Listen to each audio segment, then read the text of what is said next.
অথবা ওজন বাড়ানো অথবা যে কোনো ধরনের ডিজিজের ক্ষেত্রে ডায়েট চার্ট যখন আমরা দিই তখন ব্লাড টেস্ট করাটা কতটা প্রয়োজনীয় এই প্রশ্নটা অনেকের মাথায় কিন্তু আসে।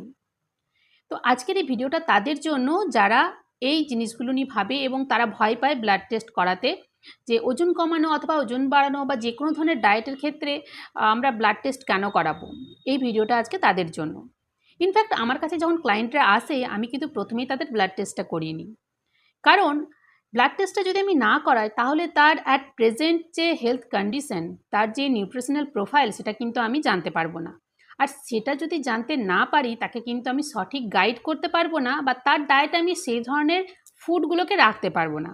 আমি যদি জানতে পারি তাহলেই কিন্তু আমার পক্ষে সেটা সম্ভব হবে এবং সহজ হয়ে যাবে যে সেই ধরনের ফুডগুলোকে তার ডায়েটে রাখার আর তার যে প্রেজেন্ট কন্ডিশন আছে হেলথ কন্ডিশন সেটাকে আরও সুস্থ করে তোলার।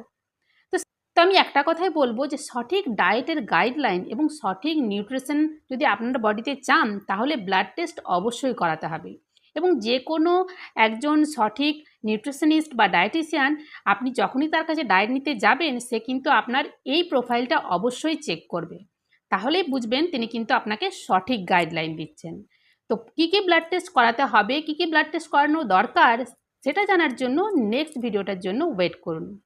Thank you.